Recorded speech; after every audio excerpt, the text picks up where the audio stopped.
지난 주간에 우리는 출애굽기 34장에서 37장 말씀을 함께 묵상했습니다. 이 말씀 가운데서요, 우리는 시내산에서 십계명 두 돌판을 가지고 백성에게 내려오는 모세를 보았습니다. 모세가 백성들을 향하여 안식일 규례를 말씀하고 마음에 자원하는 사람은 누구든지 성막 재료를 하나님께 드리도록 말씀하는 모습을 보게 되었습니다. 그리고 백성이 말씀에 반응하여 각자 자신의 소중한 것을 성막 제작을 위하여 하나님의 영광을 위하여 기쁨으로 하나님께 드리는 그 모습을 보게 되었습니다. 오늘 본문 출애굽기 35장 30절에서 36장 1절은요, 성막을 짓는 사람들에 대한 내용입니다. 성막을 짓는 사람들. 누가 영광스러운 성막을 지었을까요? 어떤 사람이 거룩한 성막 제작에 참여할 수가 있었을까요? 이 내용을 본문이 소개하고 있습니다. 이 시간 저는요, 성막 제작에 쓰임받은 사람들을 살펴보고 또 이들이 어떻게 성막을 지을 수 있었는지 또 살펴보기를 원합니다. 그래서 오늘 신약시대의 성막이요, 또한 살아있는 성막이라 할 수 있는 교회 공동체를 우리가 어떻게 아름답게 세울 수 있는지 함께 생각해 보기를 원합니다. 먼저 성막을 지은 사람들, 성막 제작자들을 생각해 보죠. 여러분, 누가 하나님의 임재 장소인 성막을 지을까요? 누가 영광스럽고 거룩한 성막을 지을 수 있습니까? 본문 35장 30절 그리고 34절은 두 사람의 이름을 소개하고 있습니다. 한 사람은 브살렐이고요, 다른 사람은 오홀리압입니다. 한번 같이 해볼까요? 브살렐, 오홀리압. 브살렐과 오홀리압 외에도 여러 일꾼들이 있습니다. 여러 봉사자들이 성막 제작을 위해 함께 수고하고 함께 헌신했습니다. 모두가 귀하고 소중한 사람들입니다. 그러나 성경이 두 사람, 브살렐과 오홀리압을 주목하는 이유는요, 이 두 사람이 리더로서 성막 제작에 책임을 지고 헌신했기 때문입니다. 자, 먼저 브살렐은 어떤 사람일까요? 본문 30절을 보면요, 브살렐을 이렇게 소개합니다. 유다 지파 훌의 손자, 유다 지파 훌의 손자. 브살렐은 유다 지파에 속한 사람이에요. 여러분, 유다 지파 어떤 지파일까요? 유다 지파는요, 이스라엘 가운데 영적 리더의 역할을 수행했던 지파입니다. 유다를 기억하십니까? 야곱의 12아들 중에 유다요. 유다는 야곱, 이스라엘의 넷째 아들이죠. 넷째 아들인데 실질적으로 야곱의 12아들 가운데서 리더의 역할을 수행한 아들이 유다입니다. 예를 들어서 창세기 44장에 요셉 이야기가 나오는데요, 이 요셉 이야기에서 이런 대목이 소개됩니다. 유다가 은잔을 훔친 범인으로 지목된 막내 동생 베냐민을 대신해서 자신이 종이 되기를 원하고 있습니다. 또한 베냐민은 아버지에게 돌려가도록 허락해 주기를 총리 요셉에게 간청하고 있는 것입니다. 유다는요, 아버지 야곱, 이제 나이가 많이 들어 있는, 그리고 요셉을 잃고 마음에 항상 슬픔이 있는 사랑하는 아버지를, 그 마음을 깊이 헤아릴 수 있는 그런 아들이 된 것입니다. 마음 따뜻한 아들, 성숙한 아들, 자기를 희생할 줄 아는 그 아들. 유다는요, 형제들 속에서 실질적인 리더로 세워졌고 그 역할을 감당하고 있는 것입니다. 유다 지파를 좀 더 생각해 보죠. 유다 지파는 어떤 특징이 있습니까? 이스라엘 역사 가운데 왕들을 배출한 지파입니다.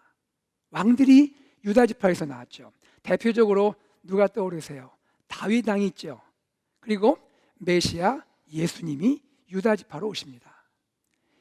유다 지파의 흥미로운 것은요, 지파마다 상징하는 동물이 있는데 유다 지파를 상징하는 동물이 사자, 라이언입니다. 사자는 어떤 동물이에요? 맹수의 왕이지 않습니까? 창세기 49장에 보면 야곱이 죽기 전에 그의 아들들을 향해서 유언으로 예언의 말씀을 남기는 그러한 장면이 소개되는데요. 야곱은 유다를 향하여 이런 말을 합니다. 창세기 49장 9절 말씀을 읽겠습니다. 유다는 사자 새끼로다. 내 아들아, 너는 움킨 것을 찢고 올라갔도다. 그가 엎드리고 웅크림이 수사자 같고 암사자 같으니 누가 그를 범할 수 있으랴. 여기서 보듯이 야곱은 자기 아들 유다를 사자로 비유하고 있는 것입니다. 이처럼 유다 지파는요, 영적인 리더십의 권위를 가진 지파입니다. 그런데 오늘 성막 제작자인 부살렐이 어느 지파 출신이라고요? 유다 지파 출신입니다. 이것은 무엇을 뜻합니까? 부살렐은요, 존귀한 지파 출신의 사람이라는 의미인 것입니다. 또한 부살렐은 어떻게 소개됩니까? 훌의 손자라고 소개되죠. 훌의 손자. 훌은 누굽니까? 훌은 출애굽기 17장을 여러분 기억하시면 떠오를 거예요. 출애굽 17장에 보면 출애굽한 이스라엘이 르비딤이라는 곳에 이르러서 아말렉과 치열한 전투를 하게 됩니다. 아말렉과 전투를 하는데 이때 지도자 모세가 손을 내리면 이스라엘이 전투에서 지게 되고, 모세의 손이 올라가게 되면 이스라엘이 전투에서 이기게 되죠. 참 신기한 일이 벌어집니다. 그때 모세의 손이 내려오지 않도록 아론과 함께 모세의 손을 붙들어 올린 사람이 있습니다. 그 사람이 누구죠? 훌입니다. 훌. 즉 훌은 모세를 도와 이스라엘을 위기에서 구원한 믿음의 사람인 것이죠. 그런데 훌의 손자가 누굽니까? 부살렐이에요. 여기서 알 수 있는 것은 부살렐은 훌륭한 믿음의 가문의 사람이라는 것이죠. 할아버지 훌의 믿음이 전수된 그런 가정에서 성장한 믿음의 사람이란 말입니다. 지금까지 부살렐을 살펴보았습니다. 요약한다면 부살렐은 어떤 사람입니까? 존귀한 지파 출신이고 믿음의 명문 가문에서 성장한 믿음의 사람인 것입니다. 자, 이번에는요, 오홀리압을 생각해 보죠. 오홀리압은 어떤 사람인가요? 오홀리압은 부살렐과 함께 부살렐을 도와서 성막 제작에 헌신한 부살렐의 동역자입니다. 부살렐의 동역자. 본문 34절은 오홀리압을 이렇게 소개합니다. 출애굽기 35장 34절 말씀. 또 그와, 여기 그는 부살렐입니다. 또 그와 단지파 아히사막의 아들 오홀리압을 감동시키사 가르치게 하시며. 오홀리압은 어느 지파 출신입니까? 단지파 출신이죠. 단지파. 여러분, 단지파는 우리가 익숙하지 않은 지파인 것 같아요. 왜 그렇습니까? 단지파는 이스라엘 12지파 중에 가장 미약한 지파이기 때문입니다. 단을 기억하십니까? 이스라엘 12아들 중에 단 있죠. 단은 야곱, 이스라엘의 5번째 아들입니다. 단은 라헬의 여종 빌하의 아들입니다. 여종의 아들이에요. 즉 야곱의 다른 아들들에 비해서 상대적으로 미천한 출신을 가진 사람이란 말입니다. 단지파 사람 중에 구약 성경에 가장 위대한 대표적인 영웅이 한 명 있습니다. 여러분 누굽니까? 힘센 사람, 삼손입니다. 삼손이 단지파 사람이에요. 그런데 삼손은 탁월한 능력을 가진 사사로 활동을 했지만 우리가 알듯이 정욕에 붙들려서 일생 영적 실패의 삶을 살게 된 지도자입니다. 그러니까 대표적인 지도자도 별로 그렇게 주목받지 못하는 사람일 수 있다는 것입니다. 이스라엘이 가나안에 들어갔을 때 단지파는요, 가나안 땅 최북단 변방에 거주합니다. 그러면서 역사 속에서 존재감이 미미하게 살게 되었던 지파입니다. 자, 여러분 무슨 이야기를 하고 있는 겁니까? 단지파는요, 이스라엘 내에서 영향력이 없는 지파예요. 주목받지 못하는 지파입니다. 그런데 성막 제작자인 오홀리압이 단지파 출신이란 말입니다. 오홀리압은 미천한 출신의, 다시 말해서 특별히 자랑할 것이 없는 그러한 집안의 사람이라는 것입니다. 자, 오홀리압은 또 다른 소개가 있습니다. 아히사막의 아들. 히브리어 이름이 참 특이합니다. 이름에 사막이 들어가요, 그죠? 아히사막. 사막이 아닙니다, 실제로. 아히사막의 아들이에요. 성경에는 이 아히사막에 대한 특별한 소개가 없어요. 출애굽기 31장 6절, 35장 34절, 38장 23절에 아히사막이라는 이름은 나오는데 이름 외에 특별한 소개가 나오질 않습니다. 무슨 의미일까요? 아히사막은요, 이스라엘 내에서 평범한 사람이든지 아니면 그저 미천한 사람에 불과할 수가 있다는 것입니다. 그러므로 오홀리압이 아히사막의 아들이라는 것은요, 오홀리압은 평범하거나 또는 미천한 집안 환경에서 성장한 사람으로 여겨진다는 것입니다. 여러분, 지금까지 우리는 성막을 제작했던 두 사람을 보았습니다. 부살렐과 오홀리압을 살펴보았죠. 어떤 생각이 드세요? 두 사람은요, 출신 배경과 성장 환경에 있어서 참 다른 사람들이에요. 한 사람은 존경받는 지파의 출신입니다. 그리고 훌륭한 믿음의 가문에서 성장했습니다. 반면에 다른 한 사람은 미천한 지파 출신입니다. 그리고 평범한 가정에서 성장한 사람으로 여겨집니다. 너무 대조되지 않습니까? 사람의 눈으로 볼 때는 두 사람이 너무나 달라요. 너무 대조적이에요. 함께 일할 수 있을 것 같지가 않습니다. 그런데 성경은요, 이 다른 두 사람의 이름을 대등하게 언급하고 있습니다. 성막, 곧 하나님의 임재의 장소를 제작하는 일에 있어서 두 사람 사이에 차별이 없다는 것입니다. 두 사람은 각각 자신의 은사, 달란트를 발휘하여 섬기지만 함께 하나 되어 성막을 제작하고 있는 것입니다. 부살레는 주로 금, 은, 놋, 또 보석 세공의 일을 감당했고요. 오홀리압은 부살렐과 함께 동역하되 실을 짜는 일, 수 놓는 일을 담당했습니다. 참 다른 두 사람. 그러나 이 두 사람은 함께 가르친 일도 하고 여러 가지 정교한 일을 감당하게 된 것입니다. 여러분, 중요한 것이 무엇입니까?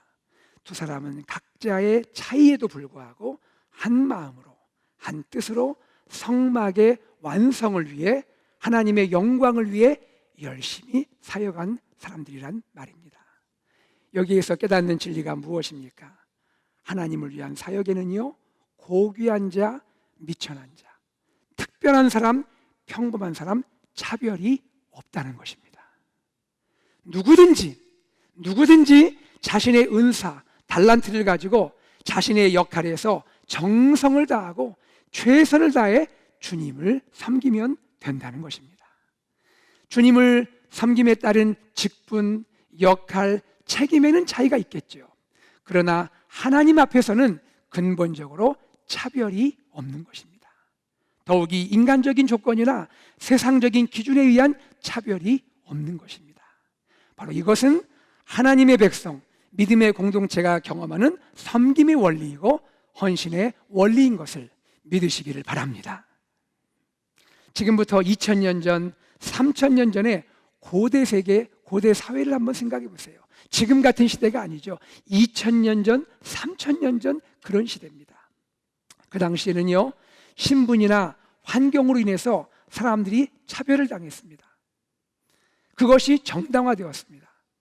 그런데 같은 시대를 살아가는 이스라엘 백성은요, 세상과 다른 공동체의 모습을 보여주는 것이죠. 공동체 안에서 신분이나 환경을 뛰어넘어서 서로가 하나 되었고 한 비전을 향하여, 한 목표를 향하여 나아간 바로 그러한 경이로운 일을 보여주고 있는 것입니다. 사랑하는 여러분, 어떻게 이런 일이 가능할까요? 어떻게 이런 일이 가능합니까? 본문에서 두 가지 비밀을 발견할 수가 있습니다. 첫째는요, 출애굽기 35장 30절에서 찾을 수가 있습니다. 출애굽기 35장 30절 말씀을 우리 함께 읽어볼까요? 모세가 이스라엘 자손에게 이르되 볼지어다 여호와께서 유다 지파 훌의 손자여 우리의 아들인 브살레를 지명하여 부르시고. 자, 제가 다시 한번 읽어볼게요. 모세가 이스라엘 자손에게 이르되 볼지어다 여호와께서 유다 지파 훌의 손자여 우리의 아들인 브살레를 지명하여 부르시고. 여호와께서 지명하여 부르시고. 우리가 주목할 말씀은 바로 이것입니다. 여호와께서 브살레를 지명하여 부르시고. 브살렐이 성막 제작에 참여하게 된 계기, 성막 제작에 참여하게 된 시작을 성경은 어떻게 설명하고 있습니까? 하나님이 브살렐을 부르셨다고 말합니다. 하나님이 브살렐을 소명, 콜링했다고 말하고 있는 거예요. 브살렐이 원하고 자원했기 때문이 아니라 근본적으로 하나님이 브살렐을 찾아오셨고 하나님이 브살렐을 부르셨다고 말씀하고 있는 것입니다. 특히 하나님께서 브살렐을 부르신 것과 관련해서 성경은 이렇게 말합니다. 하나님께서 브살렐을 지명하여 부르셨다. 브살렐을 지명하여 부르셨다. 이름을 불러가면서 소명했다는 것입니다. 하나님이 그의 이름을 분명하게 부르시며 그를 사명의 자리로 소명하신 것입니다. 브살렐아, 내가 너를 쓰기 원한다. 사랑하는 브살렐아, 내가 너에게 영광스러운 사명을 맡기기를 원한다. 우리가 살펴본 대로 브살렐은 사명을 위한 준비가 잘 돼 있는 사람입니다. 하나님께 쓰임받을 수 있는 조건이 잘 갖춰진 사람이에요. 은사도 있습니다. 재능도 있습니다. 가정의 믿음의 배경도 탁월합니다. 잘 준비되고 구비된 사람입니다. 그러나 하나님은 그것들 때문에 브살렐을 부르신 것이 아니란 말입니다. 하나님은 왜 브살렐을 부르셨을까요? 하나님은 왜 그를 지명하여 부르셨을까요? 그 이유는요, 하나님이 원하셨기 때문입니다. 하나님이 기뻐하셨기 때문이에요. 하나님 자신이 너무나 좋아하셨기 때문에 브살렐을 지명하여 부르시고 그에게 영광스러운 성막 제작의 사명을 맡겨주신 겁니다. 그러므로 브살렐은요, 그가 하나님의 사명에 귀하게 쓰임받을지라도 자신을 자랑할 수가 없는 것입니다. 왜요? 브살렐은 자신의 어떠함 때문이 아니라 하나님께서 원하셔서 하나님께서 기뻐하셔서 그를 찾아오시고 그를 지명하여 부르시고 그를 영광의 사명의 자리에 세워주셨기 때문입니다. 그러므로 이 비밀, 하나님이 부르신 이 비밀을 깨달은 브살렐은요, 성막을 짓는 사명을 감당할 때 누구와도 어떤 사람과도 한 마음으로 한 뜻으로 하나님의 영광을 위해 동역할 수가 있는 것입니다. 두 번째입니다. 서로 다른 사람들이 함께 하나 되어 섬기고 헌신할 수 있는 또 다른 비밀은 무엇일까요? 34절에서 그 비밀을 찾을 수가 있습니다. 출애굽기 35장 34절 말씀 우리 다시 한번 같이 읽어볼까요? 또 그와 단지파 아히사막의 아들 오홀리압을 감동시키사 가르치게 하시며. 여기에서 중요한 단어가 있습니다. 오홀리압을 감동시키사. 하나님께서 오홀리압을 감동시켰다는 거예요. 여기에 감동시키다라는 단어가 아주 특별한 의미를 갖습니다. 여러분, 이 감동시키다 히브리 원어를 보면요, 나탄 벌립 보우라는 단어입니다. 나탄 벌립 보우. 무슨 뜻이냐면요, 그가, 하나님이 그의 마음에 그 능력을 주신다. 다 같이 보세요. 그가 그의 마음에 그 능력을 주신다. 하나님이 브살렐과 오홀리압의 마음에 능력을 넣어주셨다는 거예요. 여기에서 깨달을 수 있는 것이 무엇입니까?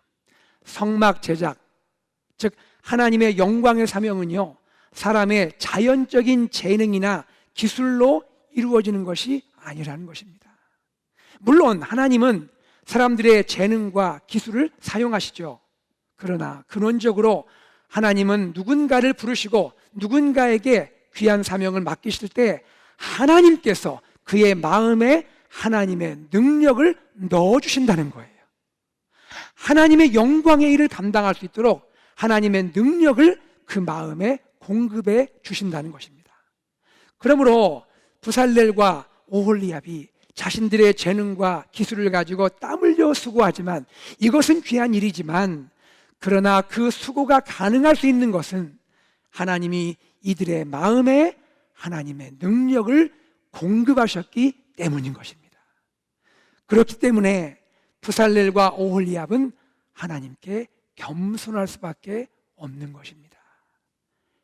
겸손함으로 부살렐과 오홀리압은 서로의 차이를 뛰어넘어서 서로의 다름을 뛰어넘어서 하나님의 영광을 위하여 함께 한 마음으로 동역할 수가 있게 된 것이죠. 그리고 이 아름다운 동역은요, 성막을 위해 봉사하는 모든 사람에게도 동일하게 해당이 되는 것입니다. 그리하여 성막에서는 오직 하나님의 이름이 높임을 받으시고 하나님의 영광이 충만히 임재하게 되는 것입니다. 이것은 오늘 우리 교회 공동체에도 적용이 되는 하나님의 말씀인 것입니다. 성도 여러분, 어떻게 우리는 신약의 성막, 살아있는 성막인 아름다운 교회 공동체를 이룰 수가 있을까요? 우리는 다 다른 사람 아닙니까? 우리는 다 다른 배경을 갖고 있고 다른 상황을 또 처해 있고 다른 삶 가운데 살아가고 있습니다. 그럼에도 불구하고 우리는 주님의 한 몸을 이루게 되는 것이죠. 우리는 함께 한 마음으로 하나님의 영광을 위하여 주님의 아름다운 교회 공동체를 세우기 위해서 쓰임받고 헌신하고 있는 것입니다. 우리 성도 한 분 한 분이 다른 재능과 기술을 가지고 각자 하나님이 세워주신 분야에서 땀 흘려 수고하고 봉사하는 것입니다. 어떤 분은요, 가르치는 일로 헌신합니다. 어떤 분은 우리 찬양대처럼 찬양하는 일로 헌신합니다. 어떤 분은 봉사하는 일로 헌신합니다. 어떤 분은 성도들을 위로하는 일로 헌신합니다. 어떤 분은 섬기고 대접하는 일로 헌신합니다.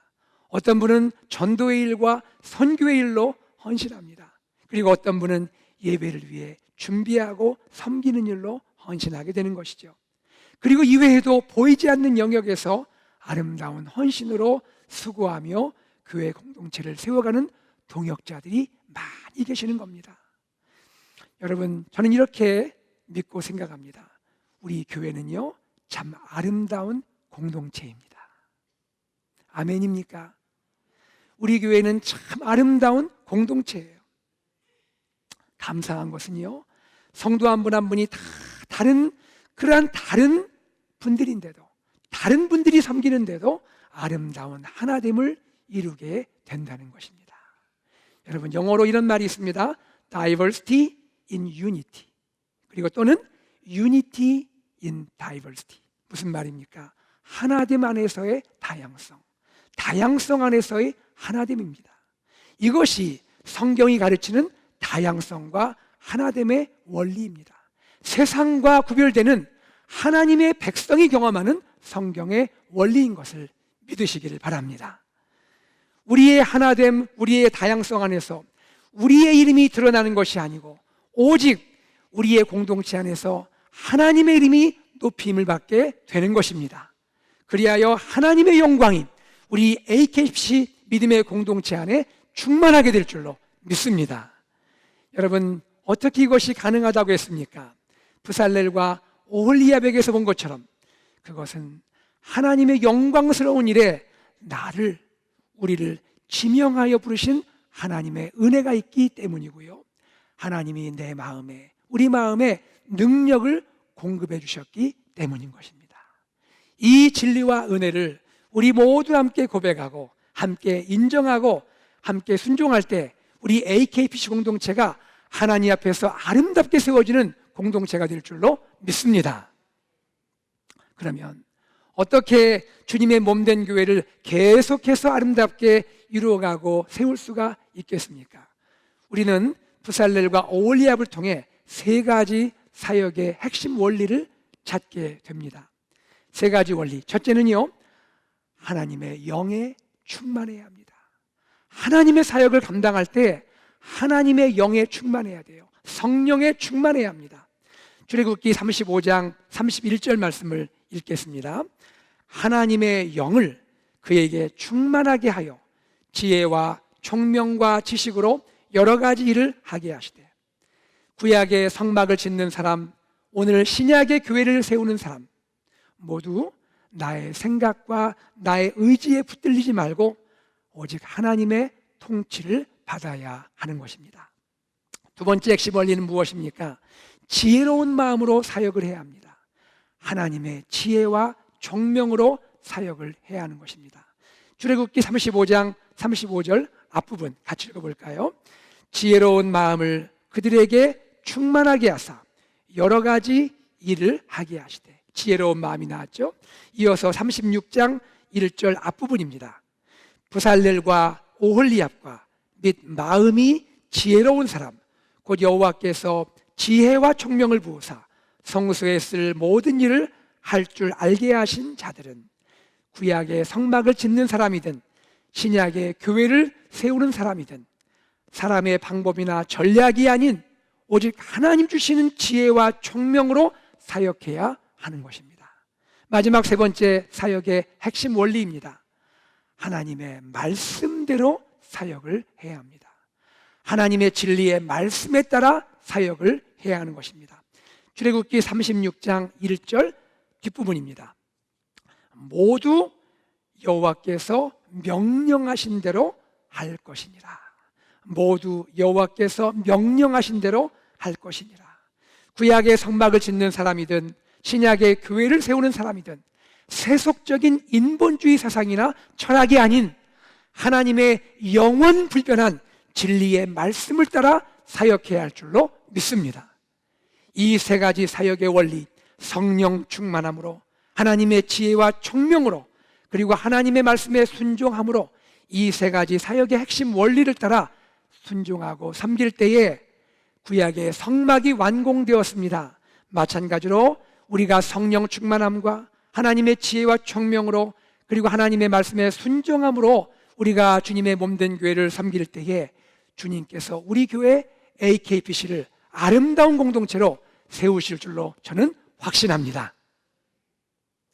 지난 두 주일간 황성철 목사님께서 오셔서 참 은혜롭고 귀한 말씀을 우리에게 들려주셨죠.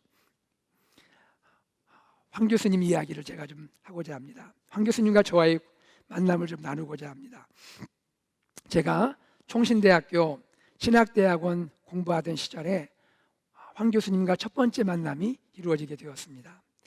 당시 교수님이 목회신학, Pastoral Theology, 목회신학 과목을 가르치셨는데요. 저는 그 과목을 수강했습니다. 교수님께서 학생들에게 과제를 내주셨어요. 과제가 무엇이냐면 목회란 무엇인가? 목회란 무엇인가? 다시 말해서 목회에 대한 자신의 생각을 정리해서 레포트를 제출하는 것입니다. 이 일은 지금부터 거의 한 20년 전 일이기 때문에 제가 잊고 있었어요. 이번에 교수님과 대화하는 중에 교수님이 말씀해 주셔서 제가 다시 한번 기억할 수가 있게 되었습니다. 당시 레포트를 제출했는데요. 얼마 지나지 않아서 전화를 받게 되었습니다. 그 전화가 교수님의 전화였어요. 교수님이 저에게 연락하셨습니다. 제 글이 좋았다고 칭찬해 주셨습니다. 그리고 제 글을 교수님이 쓰시는 책의 결론부에 포함하고 싶다고 제안을 해주셨어요. 그래서 제 글이 교수님의 책의 그 한 파트에 실리게 되었습니다. 당시 저는 교회 전도사였습니다. 이제 목회를 막 배워가고 있고 목회가 무엇인지 공부하고 있는 그런 교회의 전도사였습니다. 이런 기회가 저에게 왔을 때 얼마나 저에게는 영광스러운 일이었겠습니까? 이 일이 계기가 되어서 교수님과의 관계가 지속되었고요. 오늘까지 스승과 제자로서 아름다운 관계를 이어가고 있습니다. 이번 주일 말씀을 준비하면서요, 그 당시 제가 레포트로 제출했던 글의 제목이 떠올랐습니다. 그 제목이 뭔지 아십니까? 이런 제목입니다. 목회, 성공인가 충성인가? 목회, 성공인가 충성인가? 저는 이 글에서 목회의 목표는 인간적인 성공이 아니라 하나님 앞에서 충성이어야 함을 썼습니다. 이번에 교수님과의 동행을 통해서 주님께서 저에게 다시 상기시켜 주신 것으로 저는 여겨집니다. 김 목사야, 너는 성공을 위한 목회를 원하니? 충성을 위한 목회를 원하니? 저는 이번 한 주에 주님, 초심을 잃지 않는 목회를 하기 원합니다. 성공이 아닌 충성을 구하는 목회자가 되기 원합니다. 생각하면서 주님께 기도하는 시간을 갖게 되었습니다. 사랑하는 여러분, 어쩌면 주님은 저에게뿐 아니라 사랑하는 여러분에게도 질문하시지 않겠습니까? 사랑하는 나의 자녀여, 너는 성공을 위한 사역을 원하니? 충성을 위한 사역을 원하니? 사랑하는 나의 귀한 교회 AKPC 공동체여, 너희는 이 시대 가운데 성공을 위한 헌신을 원하는가? 충성을 위한 헌신을 원하는가? 우리 AKPC 공동체와 귀한 성도님들이 주님을 향하여 이런 고백을 하면 좋겠습니다. 주님, 우리가 주님께 충성하기를 원합니다.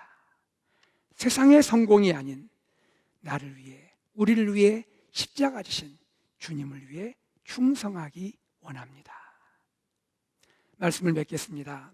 사랑하는 여러분, 우리는 아름다운 교회를 세우는 아름다운 사람들입니다. 서로의 차이를 뛰어넘어서 하나를 이루고 한 마음과 한 비전으로 나아가는 공동체입니다.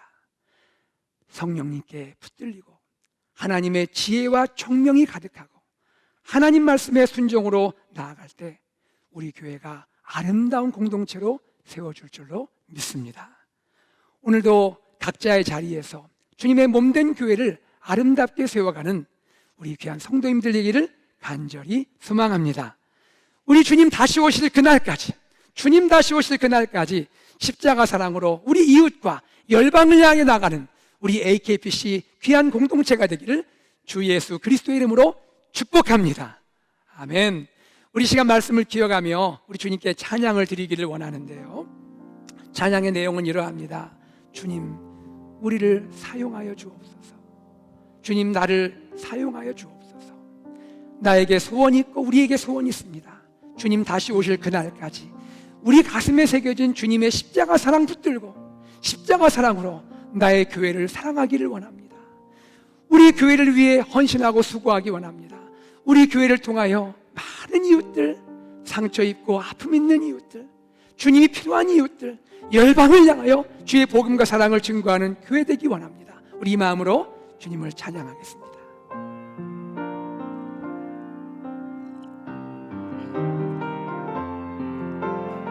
우리에게 소원이 하나 있네. 우리에겐 소원이 하나 있네. 주님 다시 오실 그날까지 우리 가슴에 새긴 주님의 십자가 사랑, 우리 가슴에 새긴 주의 십자가 사랑 나의 교회를 사랑케 하네. 주의 교회를 향한 우리 마음, 주의 교회를 향한 우리 마음, 희생과 포기와 가난과 고난, 하물며 죽음조차 우리 막을 수 없네. 하물며 죽음조차 우릴 막을 수 없네. 우리 교회는 이 땅에 주여, 희망, 교회를 교회되게, 교회를 교회되게, 예배되게 우리 사용하소서. 진정한 부흥의 날 오늘 임하도록 우리 사용하소서. 다시 한번 찬양하겠습니다. 우리에겐 소원이 우리 두 손을 한번 들고 하나 찬양할까요? 있네. 주님 다시 오실 그날까지 주님 다시 오실 그날까지 우리 가슴에 새긴 주님의 십자가 사랑, 우리 가슴에 새긴 주의 십자가 나의 사랑, 교회를 사랑케 하네. 나의 교회를 사랑케 하네. 주의 교회를 향한 우리 마음, 희생과 포기와 가난과 고난, 희생과 포기와 가난과 고난, 하물며 죽음조차 우리를 막을 수 없습니다. 하물며 죽음조차 우리를 막을 수 교회는요, 없네. 이 땅의 희망입니다. 우리 교회는 이 땅의 희망. 교회를 교회되게, 교회를 교회되게, 예배를 예배되게 우리 사용하소서. 진정한 부흥의 날 오늘 임하도록 우리 사용하소서. 성령 안에 예배하리라. 성령 안에 예배하리라. 자유의 마음을 사랑으로 사역하리라. 사랑으로 사역하리라. 교회는 생명이니 교회를 교회되게, 예배를 예배되게 우리 사용하소서. 진정한 부흥의 날, 진정한 부흥의 날 오늘 임하도록 우리 사용하소서. 교회를 교회되게, 예배 예배되게 우리 사용하소서. 진정한 부흥의 날, 진정한 부흥의 날 오늘 임하도록 우리 사용하소서. 우리를 사용하소서.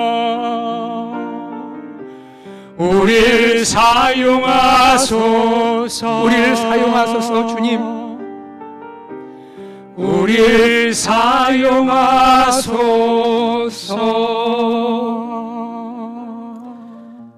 여러분, 우리 이 시간 기도할까요? 말씀을 기억하면서, 우리가 고백했던 찬양의 가사를 기억하면서, 주님, 우리가 주님을 위하여 쓰임받기 원합니다. 주님을 위해 사용되기 원합니다. 겸손케 하시고 사랑하게 하시고 성령으로 섬기며 지혜와 총명으로 섬기며, 하나님 아버지, 우리가 정말로 주님 앞에 신실하게 하나님 말씀 가운데 섬기기를 원합니다. 우리의 KPC 교회를 축복하시고 우리를 통하여 이웃과 열방이 주님께 돌아오며 하나님 나라가 이 땅에 임하게 하여 주시옵소서. 다 함께 기도하겠습니다. 아버지 하나님, 주님께 감사와 찬송과 영광을 올려드립니다.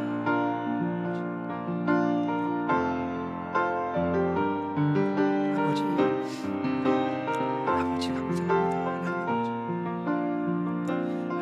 감사합니다. 고맙습니다. 주님 성령하시고 사랑해주시고 축복해주시고 사랑하는 하나님 아버지, 그렇게 주님을 섬기기 원합니다. 주님을 사랑하려는 시간 사랑해주시고 축복해주시고 주님 성령을 위하여 섬기옵소서. 성공을 위하여 섬기옵소서. 주님 성령을 섬기옵소서. 주님을 사랑하는 섬기옵소서. 주님을 기뻐하며 섬기게 해주시옵소서. 주여 이곳에 임하여 주시고 사랑하여 주시옵소서. 주님의 마음에 감동하시고 나를 부르시고 사랑하시는 게 감사하며 겸손함으로 사랑으로 하나됨으로 다양한 민족을 존재하시며 성령 충만함으로 지혜와 총명으로 하나님 말씀대로 섬기는 우리가 되게 하여 주시옵소서. 하나님 아버지 감사합니다. 고맙습니다. 우리가 누구이길래, 우리가 무엇이기에 주님이 우리를 이렇게 귀한 사명의 자리로 세워주십니까? 우리를 통하여 주님의 몸된 아름다운 공동체, 교회 공동체를 이루게 하십니까? 감사합니다. 고맙습니다.